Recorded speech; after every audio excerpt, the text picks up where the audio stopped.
You ever notice how quiet it gets after someone walks away from your life, thinking you'd be the one hurting? But instead of breaking down, you got better. You leveled up. And now, they're the one watching from the sidelines. That silence, it speaks. And if they regret losing you, trust me, there will be signs. Here's the thing. Most people don't realize what they had until it's gone. And when someone regrets walking away from a good thing, they don't always say it outright.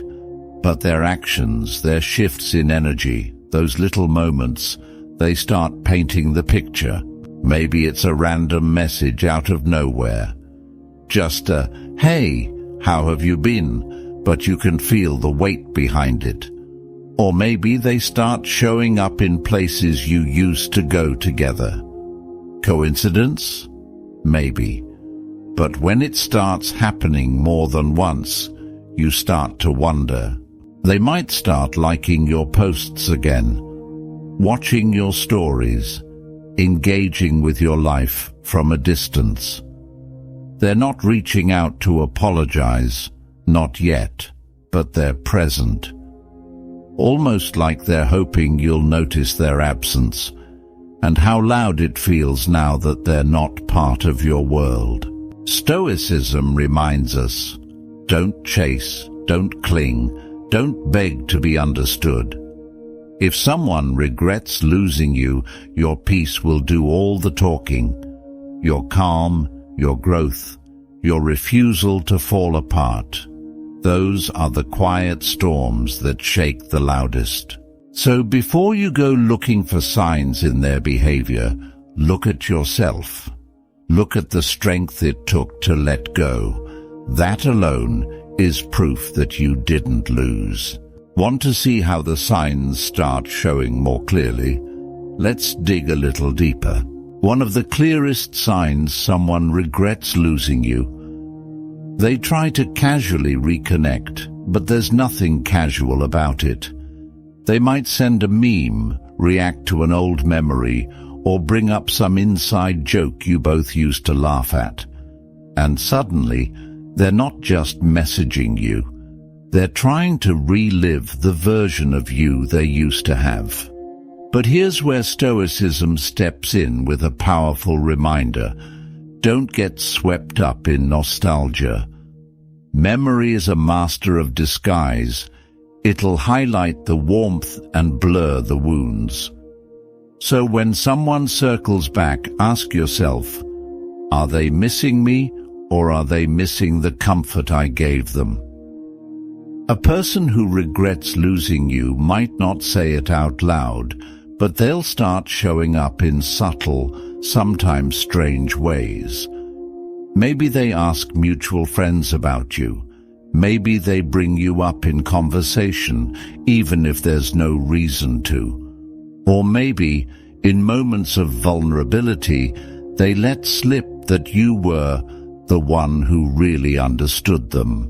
You'll know it's real regret, not just boredom or loneliness, when they start acknowledging your value without needing anything in return. They'll give you your flowers, even if they know you're not coming back. They'll show signs of growth, not just longing. And that's rare. Stoicism teaches us to recognize what's real, not just react to what feels good in the moment. So if someone's actions seem laced with regret, pause, observe, but don't break your peace to answer questions they were too late to ask. You've done the hard part moving forward. Now the question is, what do you do when the past starts knocking again? Here's a sign that speaks louder than any words. They try to mirror your growth. Suddenly they're picking up new habits, talking about mindfulness, hitting the gym, reading the same books you once recommended that they brushed off. At first glance, it might seem like a coincidence, but people who regret losing you often start evolving in the ways they think might catch your attention. It's not always manipulation. It's human.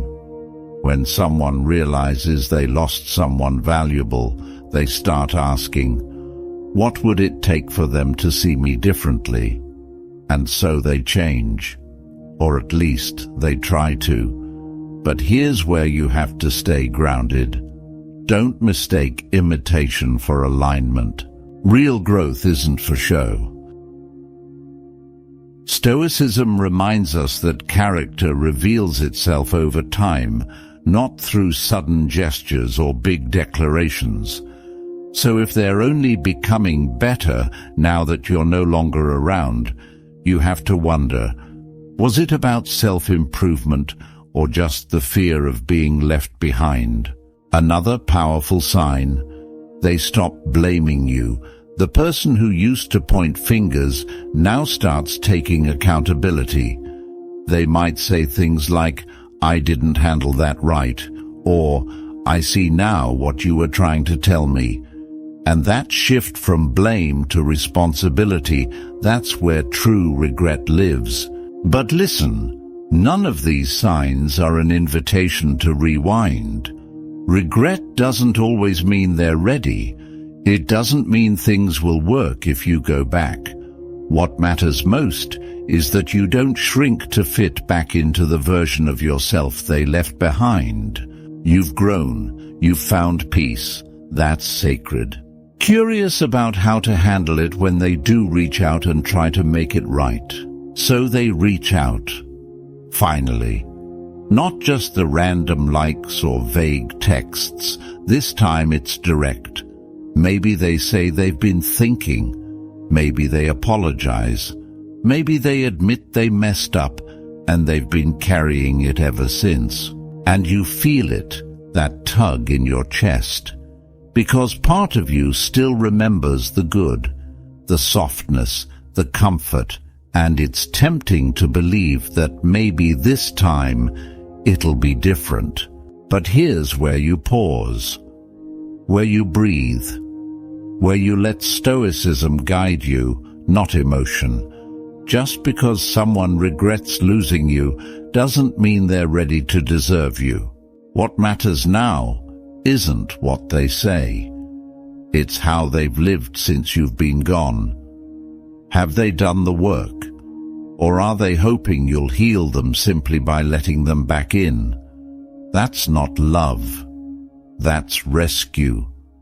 And your peace is not a lifeboat for someone who didn't learn to swim. Regret might bring them to your door, but growth decides whether they're allowed to stay. Ask yourself, do they respect the boundaries you've built? Do they honor the version of you that had to rise from the ashes they left behind? Or are they still hoping you'll play small, just so they feel big again? You owe it to yourself to protect the stillness you've earned. To be compassionate, yes, but not at the cost of your own clarity. You can forgive someone and still not let them back in. That's not cold, it's wise. It's the kind of strength that doesn't need revenge or resentment to stand tall. Want to explore how to respond with grace, without opening the door to chaos again. If they regret losing you, it's not your responsibility to carry their guilt or fix their wounds. Regret is their teacher, not your burden. Let them learn from it. The real win? It's how you held yourself together, how you grew in silence, how you chose peace over chaos, self-respect over validation, and healing over chasing. That's strength, not the loud, dramatic kind, but the quiet, unshakable kind that Stoicism teaches us to cultivate. Maybe they come back, maybe they don't. But the point was never about whether they would change. It was always about whether you would grow, and you did. You're not who you were when they left, and that alone is reason enough to stand proud. You don't have to prove your worth to anyone who couldn't see it before. Let your energy speak for itself. Let your calm be the loudest response.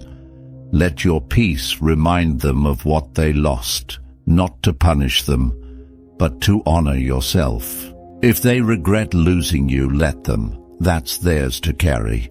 And you keep walking forward, wiser, clearer, stronger than ever. Now go live like someone who knows their value, because you do.